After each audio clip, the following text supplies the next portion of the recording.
Mas nós vimos em Gênesis 3, isso nós analisamos ontem, refletimos algumas coisas ontem sobre o assunto, que esse corpo caiu, né? A queda introduziu o pecado.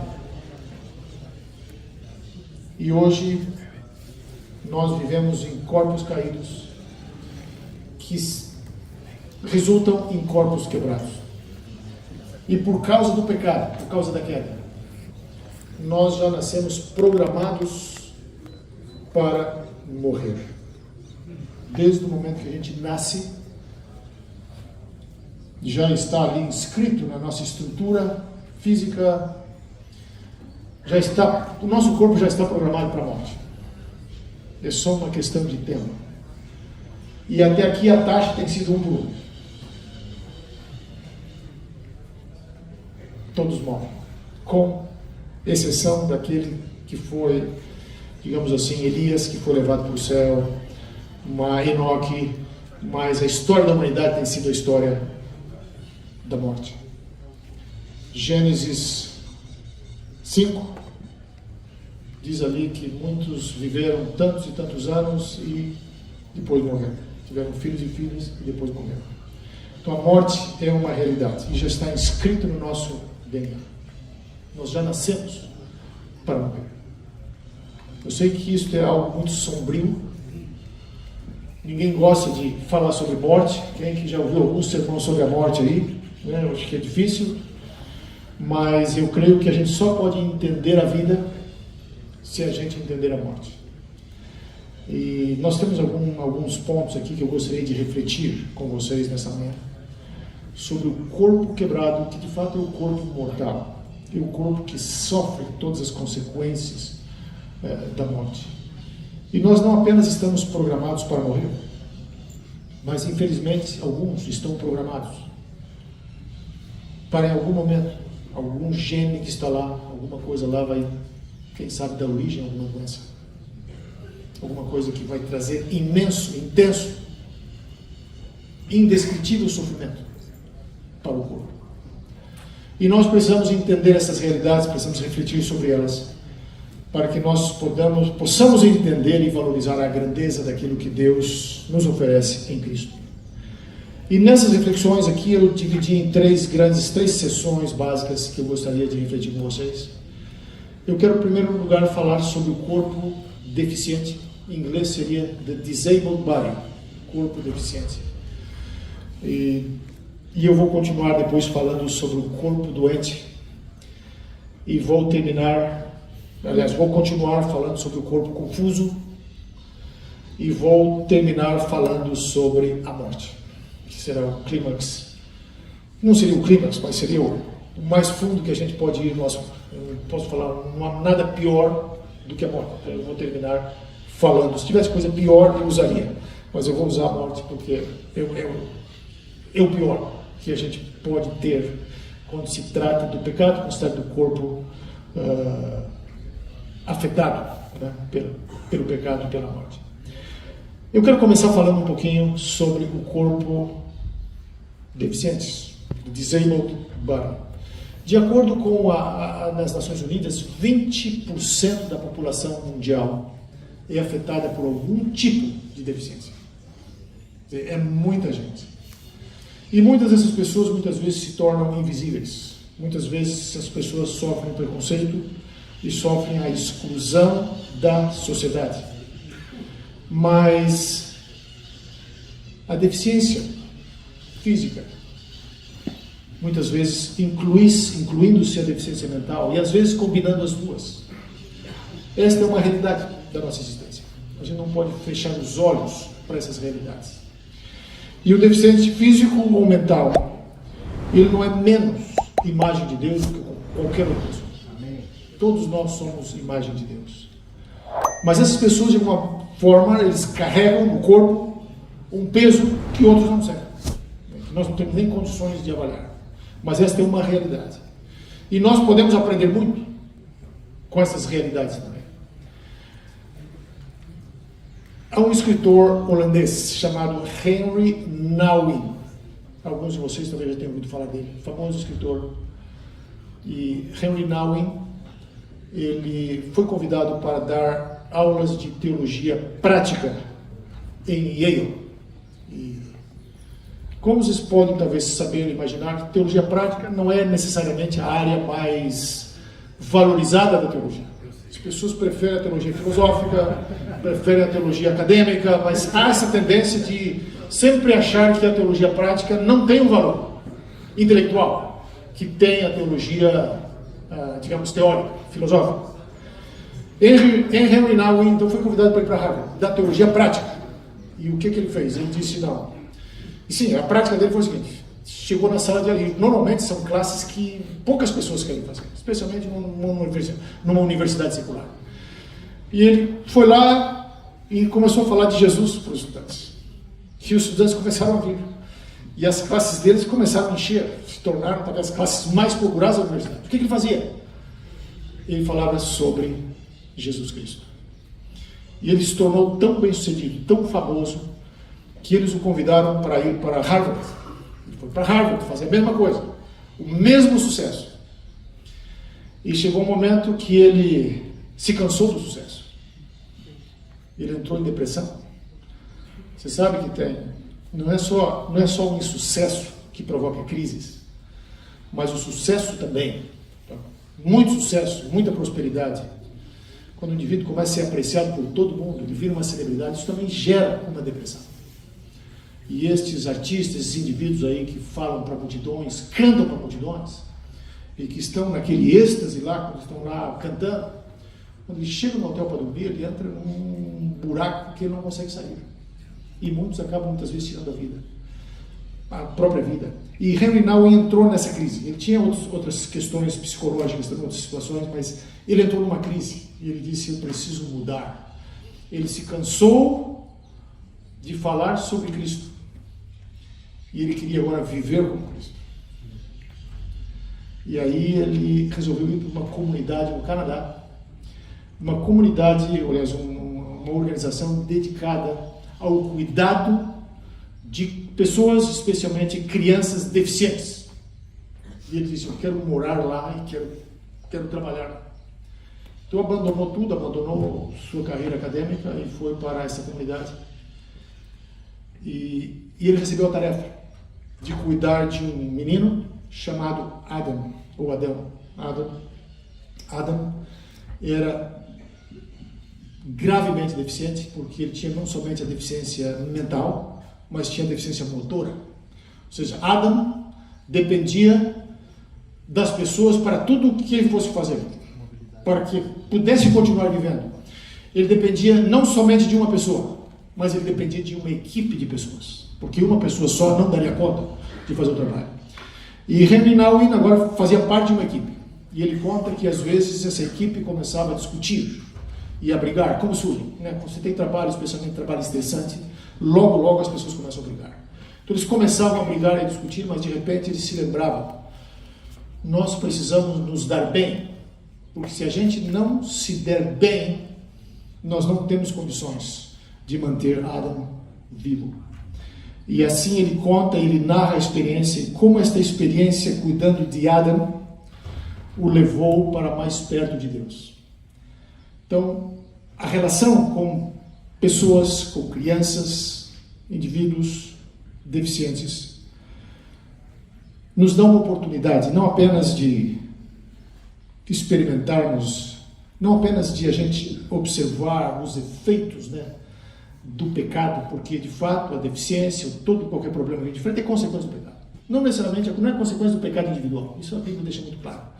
Mas nós vivemos num mundo de pecado, o poder do pecado está aí. E algumas pessoas são afetadas pelo pecado, não fizeram nada, mas de repente recebem um diagnóstico que estão com uma doença incurável, que estão com um problema. E algumas pessoas nascem com algum tipo de deficiência, não fizeram nada, mas recebem aquilo como uma herança que ultimamente vem lá de Adão, vem lá da transgressão do Jardim do Éden. Se por um lado a deficiência nos mostra as consequências finais do pecado, elas também nos dão uma oportunidade de conhecer, de exercer e de nos aproximar, aliás, de conhecer a Deus e nos aproximarmos para mais perto de Deus. A deficiência nos mostra a consequência do pecado de uma certa maneira, mostram que, em última instância, ocorreu em função da condição humana de pecado.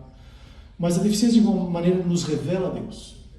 E ela também nos dá uma oportunidade de, na nossa esfera, de muitas vezes fazer aquilo que somente Deus pode fazer, que é amar sem receber nada em troca. Imagina a situação de um casal que tem uma criança deficiente, que a deficiência não é apenas física, mas também mental, que vai depender deles pro resto da vida. Eles terão que amar esta criança, terão que cuidar dela, sem receber nada em troca. Nunca terão a satisfação de ver aquela criança crescer, se casar, ter filhos, continuar a tradição da família deles. Não, é uma criança que depende completamente deles. Todo o amor dado àquela criança terá que ser absolutamente incondicional, sem nenhuma projeção de futuro, o amor do presente. Então a deficiência ela tem essa dimensão também. E ela nos revela algo de Deus, ela nos revela algo da humanidade. Mostra também o pior do ser humano e mostra o melhor do ser humano. Um tempo atrás eu estava conversando com uma senhora lá nos Estados Unidos, estávamos almoçando na casa de uns amigos, e havia uma senhora já de uns 80 anos, ela era aposentada, e ela trabalhou por uma agência de adoção do governo americano. E aí começamos a conversar, eu comecei a perguntar para ela como que funcionava o processo, como que era a experiência dela lá, e ela me disse o seguinte: olha, a adoção mostra o pior e mostra o melhor das pessoas. E num processo de adoção, como vocês devem imaginar, se você vai adotar uma criança que está lá, que o governo, tirou dos pais, ou que por alguma razão foi abandonada, ou que os pais morreram, que de certa maneira está lá para ser adotado, você tem que preencher uma documentação e pedir, e mostrar suas qualificações e até mesmo algumas instruções sobre o tipo de criança que você quer. E ela me disse o seguinte: tinha casais que, quando aplicavam para adotar uma criança, diziam: nós queremos uma criança com esta cor da pele, com essa cor dos olhos, com essa cor do cabelo, precisa ser mais ou menos a aparência de tal e tal lugar da Europa, esse tipo de coisa. Então, mais ou menos isso que acontecia. Mas ela me disse que a experiência mais triste e mais cruel que ela precisou enfrentar foi quando um casal adotou uma criança. Depois de algumas semanas, eles levaram essa criança no médico para fazer um check-up, fizeram alguns exames lá, e aí foi descoberto que a criança tinha uma doença genética incurável, tinha um problema que seria muito sério. E aí o casal ligou para a agência para devolver a criança. E ela teve que tomar um avião, ir para um outro estado, para ir lá pegar o bebê nos braços e trazer de volta. Ela disse que foi a experiência mais excruciante que ela enfrentou na vida. Então, claro, estava no contrato. Eles adotaram a criança, mas parece que havia uma cláusula que poderia, em certo período, se não houvesse adaptação, por alguma razão, poderiam devolver a criança. Então, naquele caso, aquela criança não fez nada, mas estava sendo devolvida por aqueles pais que, em princípio, deveriam amar. Mas o que nos conforta é que Jesus Cristo nunca nos devolve. Ele nos adota, ele jamais nos devolve.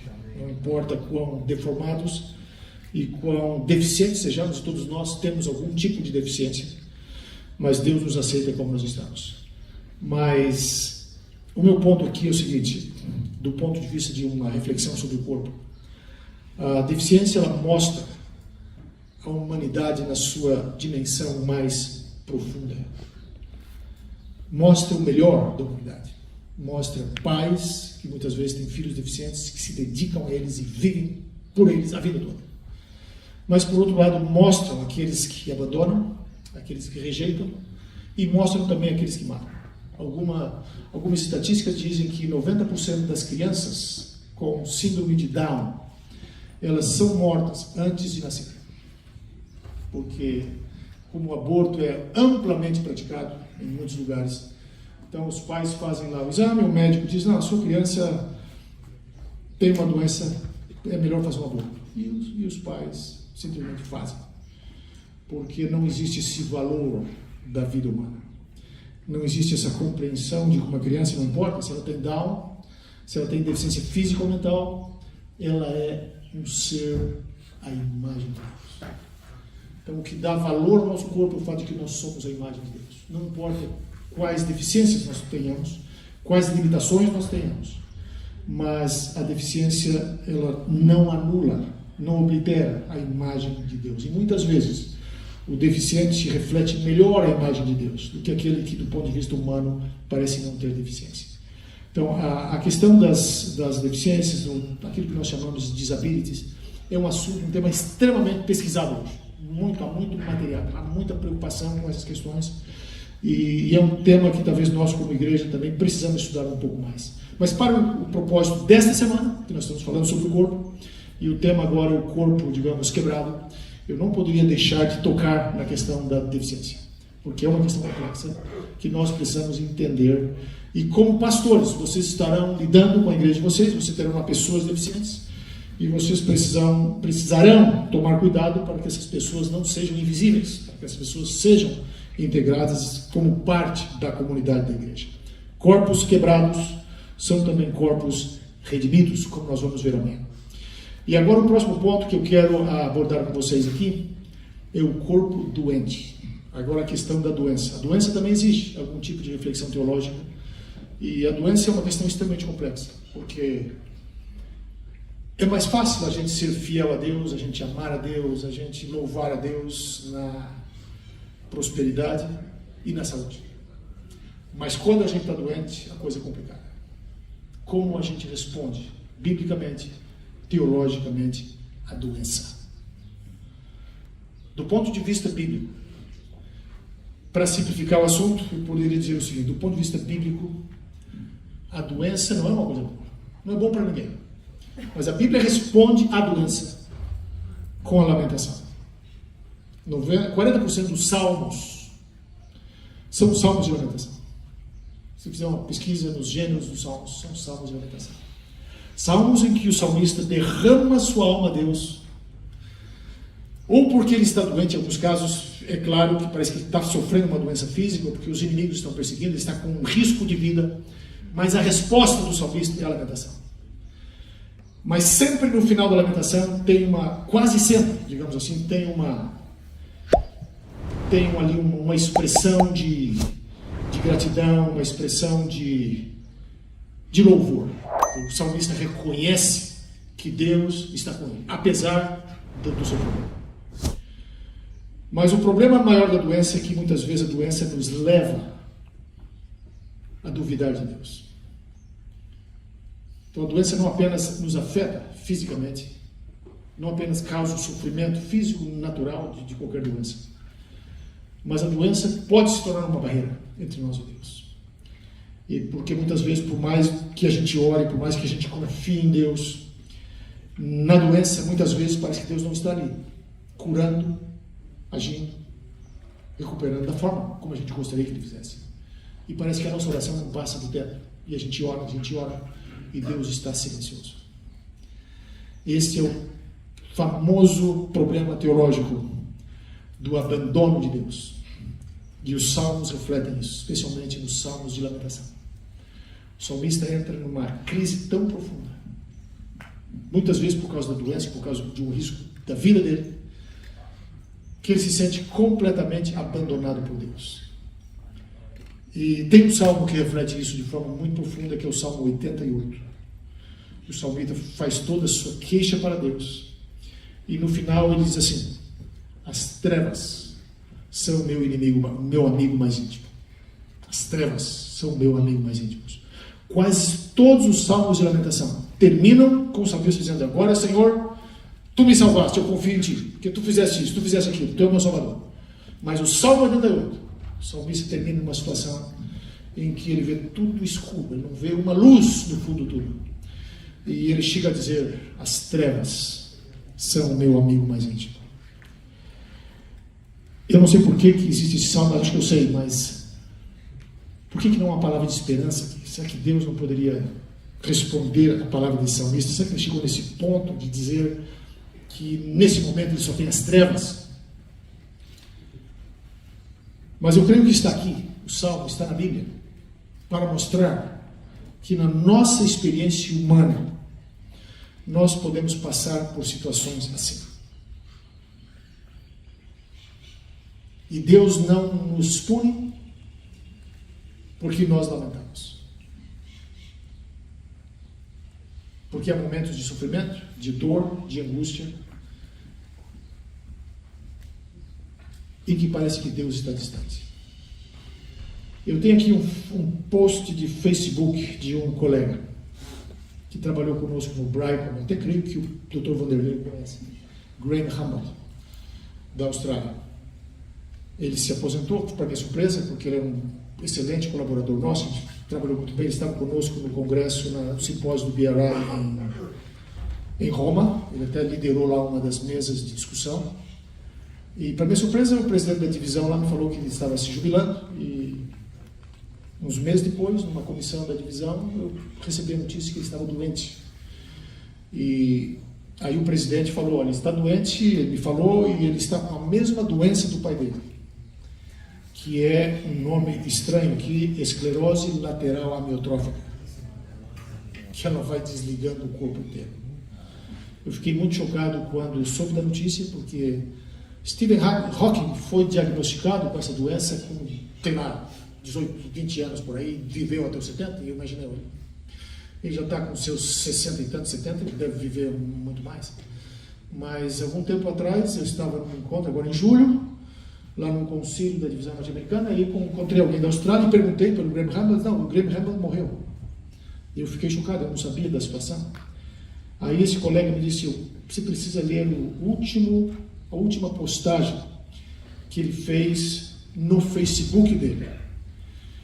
A última postagem antes de morrer. E eu vou ler algumas coisas aqui para vocês, só para vocês terem uma ideia, porque eu traduzi aqui. E ele diz assim, este será minha última postagem no Facebook. Ao chegar ao fim da minha jornada com a esclerose lateral amiotrófica, durante esse tempo, meu corpo tem estado progressivamente fechando sistemas chaves. Problemas respiratórios, perda de peso significativa, não intencional, perda da fala, deglutição, perda de mobilidade, habilidades motoras finas são agora tênues lembranças. O cheiro da comida me enjoa. Eu não suporto que as pessoas me toquem, mesmo que sintam necessidade de fazê-lo. A vida se tornou insuportável.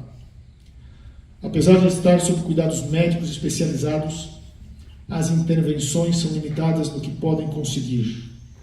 São um tanto intrusivas e muitas vezes têm complicações secundárias. E ele continua dizendo o seguinte: minha palavra de ordem, através dessa aprovação, foi manter a exuberância. Mas não há mais qualidade de vida. Não há felicidade. Não há prazer. Não há nada a esperar de um ponto de vista puramente mortal. Ele continua. Apesar das orações de centenas de amigos, colegas, conhecidos e familiares, também no mundo inteiro, Deus escolheu não me curar desta doença. Não sei porquê. Li Jó, os Evangelhos, os Atos dos Apóstolos, anotei as curas que ali aconteceram, encontrei esperança no livro de Apocalipse, e ele diz algo aqui de partir o coração, ele diz assim: se ao menos Jesus pudesse passar pela minha aldeia. Aí ele termina agora dizendo: tenho, porém, certeza que meus pecados são perdoados através do sangue de Jesus. Deixei de fazer as grandes perguntas e estou simplesmente descansando e confiando em Jesus. No entanto, reuni um grupo de pastores mais experientes para ser ungido. Ele fez uma cerimônia fechada e aí ele continua, tem mais um bom texto, mas no final ele diz assim: acima de tudo, meu desejo de coração como marido, pai, pastor, é que cada um de vocês, falando da família dele, mantenha sua caminhada diária com Jesus. Ame seu próximo como a si mesmo. Estenda o reino de Deus para que sua missão nesta terra possa ser cumprida e possamos desfrutar da eternidade juntos. E ele termina: adeus, caríssimos familiares e amigos. Graham era um missionário. Ele tinha uma visão muito focada, né, na missão da igreja. Então eu li esse que o colega disse, olha, é de partir o coração o que ele escreveu. Ele me mandou. E de fato, amigos, essa é a realidade humana. A gente nunca sabe se nós mesmos em algum momento vamos enfrentar algo assim. Ou se alguém que nós amamos vai enfrentar algo assim. Ou se um amigo nosso vai enfrentar algo assim. Mas esta é a realidade num mundo de pecado, que é um mundo de doença, é um mundo de morte, é um mundo de deficiência. E nós precisamos, nesses momentos de dor, quando o corpo parece que rejeita a própria noção de que Deus existe, nós precisamos manter a confiança. Mas nós vivemos num mundo de corpos quebrados.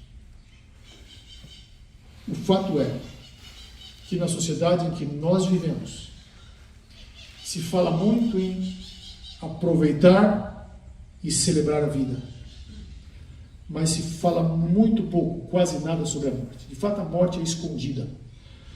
Um autor, um antropólogo, ele escreveu, eu creio que em 1950, 53 por aí, ele escreveu um artigo muito interessante chamado A Pornografia da Morte. E ele diz o seguinte: o que o sexo era no século XIX, a morte se tornou no século XX. Ele estava escrevendo aí na metade do século XX. Ele diz: assim como as pessoas tinham vergonha de falar de sexo no século XIX, mas falavam bastante de morte, no século XX agora se inverte. As pessoas falam bastante de sexo, mas elas não querem falar sobre a morte. De fato, elas escondem a morte. Você nem sabe que alguém morreu, porque tudo ocorre em hospital, tudo é institucionalizado, é industrializado, e ninguém vê, ninguém sabe. Então, nós não temos experiências com a morte, como havia no século XIX, em que a morte era algo público, era algo que, de uma certa forma, era ritualizado na sociedade. Quando alguém morria, todos sabiam, todos se envolviam, e havia esta consciência. Até mesmo na sala de aula, as crianças eram ensinadas as poesias e os temas, o tema da morte estava ali. Hoje se inverteu, o tema da morte desapareceu. Hoje é o que, digamos, a pornografia seria no século XIX. As pessoas têm vergonha de falar, têm vergonha de imaginar, de pensar que um dia vão morrer. Todos nós temos uma data na nossa biografia, o ano do nosso nascimento. E tem uma data faltando. Hoje só tem ponto de interrogação. Mas em algum momento, aquela data será posta. Então esta é a realidade da vida humana. Esta é a realidade dos corpos quebrados que circulam, muitas vezes abandonando a Deus, muitas vezes em busca de prazeres temporários nesse mundo, mas esta é a nossa realidade. E nós temos que lidar com essas situações. Quando a gente lê a literatura, até mesmo, eu gosto muito de ler memoirs ou memórias de teólogos, de eruditos, e eu li, por exemplo, a biografia, alguma coisa de B.B. Warfield, foi um famoso teólogo de Princeton, escreveu muito na área de autoridade bíblica. B.B. Warfield estava em viagem de lua de mel na Europa com a sua esposa, foi recém-casado. Houve um temporal, uma árvore caiu no caminho e ele estava dirigindo, o carro bateu. A partir daquele momento, a esposa dele ficou deficiente o resto da vida. E ele teve que cuidar dela o resto da vida. Ele ainda conseguiu escrever muito, porque ele morava bem pertinho da biblioteca de Princeton. Então ele ia na biblioteca, fazia as pesquisas, voltava para casa para fazer comida, para ajudá-la, enfim. Mas no início da vida dele, quando tudo estava pela frente, ele passou por essa experiência, ele conta essa experiência. Um outro indivíduo chamado Stanley Hauerwas. Hauerwas era um grande ethicista da Universidade de Notre Dame. E ele se casou com uma moça, teve um filho com ela, mas ela desenvolveu uma espécie de bipolaridade, um certo problema. E o problema era muito grave, porque ela praticamente saía de si. E às vezes ele conta nas memórias dele que ela ia lá em Notre Dame, lá na faculdade, onde ele ensinava, na universidade, para oferecer favores sexuais para os colegas dele, professores. Ela ficou completamente fora de si. E ele ia lá, buscava, trazia para casa e tentava ajudá-la. Aí, de repente, o colega, tua mulher está aqui. E ele viveu anos e anos nessa situação. Anos e anos nessa situação. Então, ele conta a história, né, da trajetória dele com uma pessoa com dificuldades de ordem mental. E ele era um eticista, ele escreveu muito sobre esse assunto, talvez isso tenha ajudado também a refletir sobre o assunto. Mas esta é a realidade humana. Nós vivemos, nós existimos, nós convivemos em corpos quebrados. Uma opção seria a gente estender a nossa vida o máximo possível. E alguns estão tentando fazer isso na ilusão de que poderão viver mais. Porém, até aqui todas as tentativas têm falhado e todos continuam morrendo. A gente consegue adiar a morte, mas a gente não consegue impedir. Em algum momento ela chega. Eu quero partir agora para a questão do corpo confuso. Essa é uma questão um pouco mais complicada, eu não vou refletir muito sobre isso, porque de certa maneira eu abordei ontem na capela, mas nós temos hoje uma questão extremamente complicada com relação ao corpo. E há vários teóricos e filósofos, e eu diria Simone de Beauvoir é uma, e outros que seguiram na mesma linha, que dizem o seguinte: você constrói o seu corpo. Você define o gênero do seu corpo.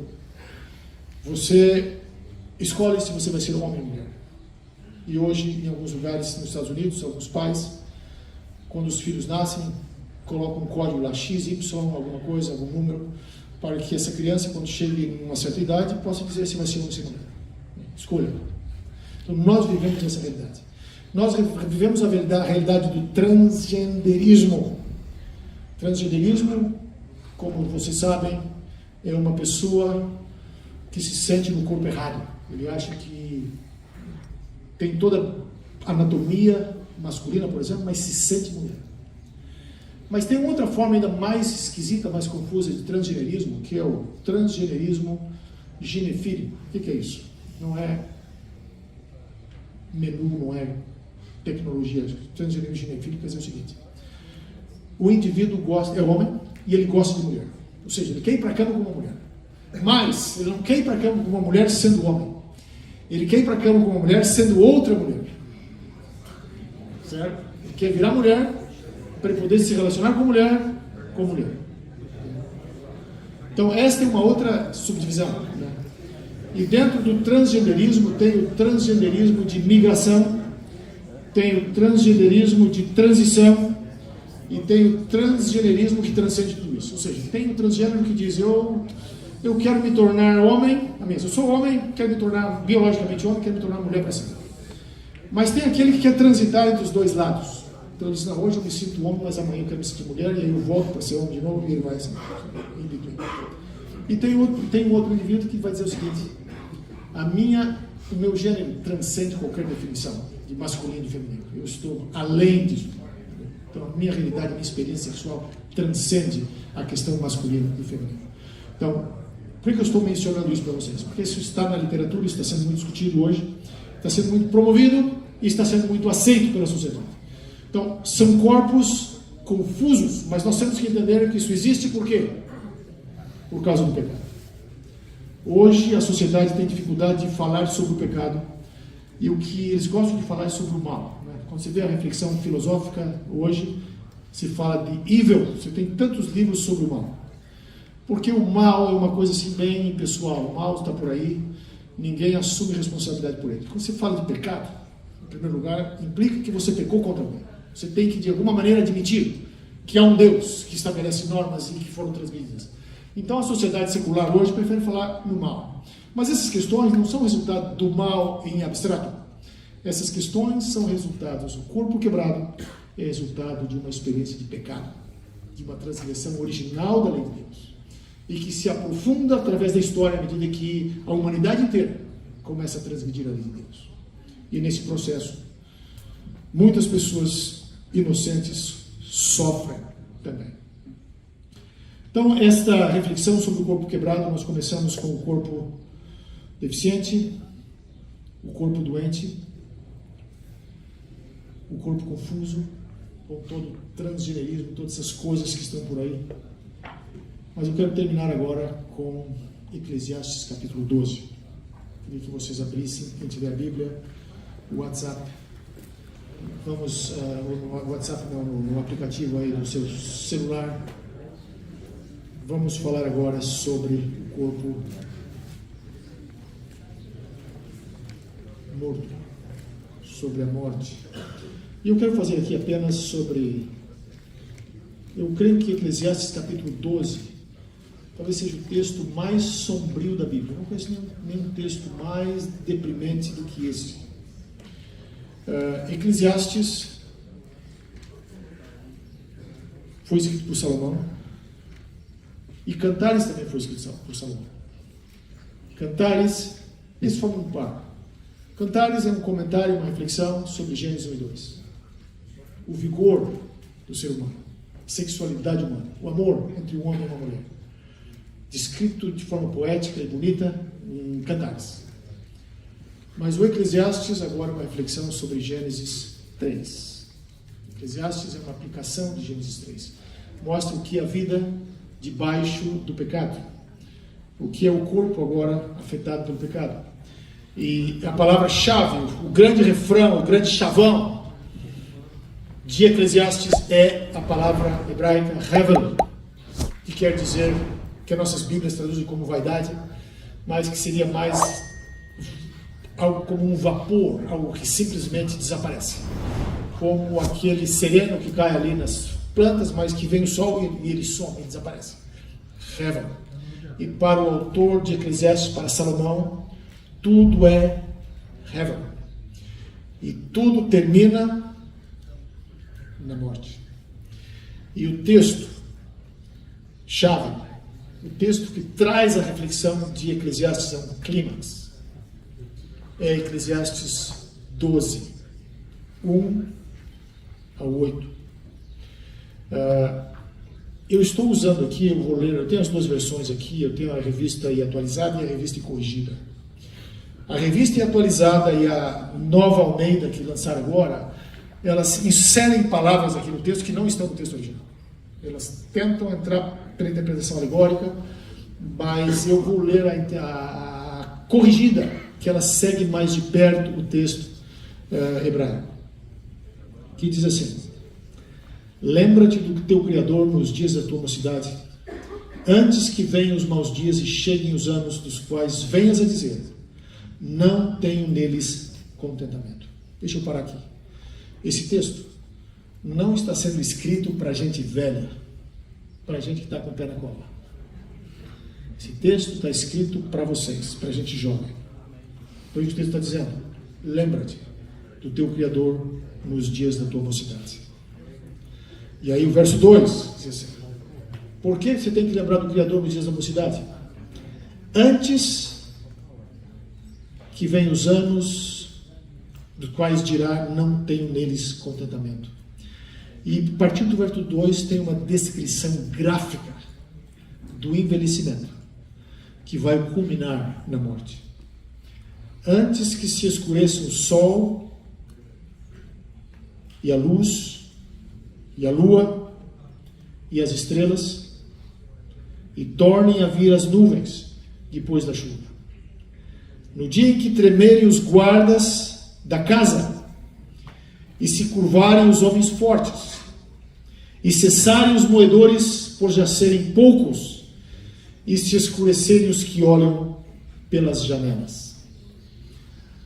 A revista atualizada começa a inserir aqui os teus braços, tuas pernas, os teus olhos, mas isso não está no texto hebraico. É a interpretação do tradutor. Faz sentido, mas não está no texto hebraico.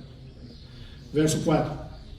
E as duas portas da rua se fecharam por causa do baixo ruído da moedura, e se levantar a voz das aves, e todas as vozes do canto se baixarem. Como também quando temerem o que está no alto, e houver espantos no caminho, e florescer a amendoeira, e o gafanhoto for um peso, e perecer o apetite, porque o homem vai à sua casa eterna, ou sua eterna casa, e os pranteadores andarão rodeando pela praça. Antes que se quebre a cadeia de prata, e se despedace o copo de ouro, e se despedace o cântaro junto à fonte, e se despedace a roda junto ao poço, e o pó volte à terra como era, e o espírito volte a Deus que o deu. E aí ele volta então ao refrão do livro. Vaidade de vaidade, diz o pregador. Tudo é vaidade. Há uma discussão exegética, literária dessa passagem. Alguns dizem que ela está se referindo ao corpo humano em decadência, ou seja, os braços, as pernas, etc. Mas há outros que dizem que de fato não é essa visão alegórica, mas que de fato seria uma descrição poética de um funeral. Quando o cortejo está passando, as janelas estão se fechando, os moedores estão parando, tudo para que o cortejo fúnebre passe até que o morto seja colocado na sua casa eterna. Então, eu não vou entrar na discussão de quem está certo e quem está errado, mas nós não precisamos ter, digamos assim, essa interpretação uma ou outra, mas só ler o texto, só o efeito do texto, ele é profundo. Está claro que você parte de uma situação em que há uma degradação e finalmente ela culmina com a morte. Então esta, meus queridos colegas, é a realidade humana. É uma realidade que, por mais prosperidade, por mais sucesso, por mais realizações que nós alcancemos, por melhor que seja a nossa casa, por mais que a gente se orgulhe de tantas coisas que a gente alcançou aí ao longo da vida, um dia tudo isso terá fim. E a nossa própria vida um dia chegará ao fim. Esta é a realidade de corpos quebrados, porque nós vivemos num mundo de pecado. E em algum momento a nossa hora vai chegar. Do ponto de vista lógico, existe uma fila. Quem é mais velho vai primeiro. Mas o pecado é tão cruel que muitas vezes pessoas que deveriam enterrar os pais são enterradas pelos pais. Então essa é outra crueldade. E por isso que o apóstolo Paulo diz que o último inimigo a ser vencido é a morte. E a gente vai falar sobre isso mais tarde. Mas eu quero concluir com uma história para antecipar o que a gente vai ver amanhã depois. Um famoso erudito evangélico, e eu estou agora esquecido do nome dele, me fugiu da memória, deveria ter anotado aqui. Não é Barnabas Linders, é um desses tradicionais aí. Ele tinha 4 filhos e ele perdeu a esposa. E eles estavam indo para o funeral da esposa. Ele estava no carro com as 4 crianças, aí de 10, 15, 6 anos por aí, tinha 4. E enquanto eles estavam dirigindo, passou um caminhão por eles. O sol estava brilhando à esquerda, estava nascendo à esquerda deles. O caminhão ultrapassou. E quando o caminhão passou, houve aquela sombra, escureceu o carro. Aí ele perguntou para as crianças: vocês preferem ser atropelados pela sombra ou pelo caminhão? Escureceu. Vocês preferem ser atropelados pela sombra ou pelo caminhão? E um dos meninos disse: não, eu prefiro ser atropelado pela sombra, obviamente. Aí ele olhou para eles e disse: olha, eu quero dizer que a mãe de vocês foi atropelada pela sombra, porque Jesus foi atropelado pelo caminhão. Então aí está a solução. E amanhã nós vamos lidar agora com o corpo redimido e finalmente o corpo glorificado. Aí vamos sair desse buraco que é a morte para chegar no corpo glorificado. Que Deus abençoe vocês. Amém.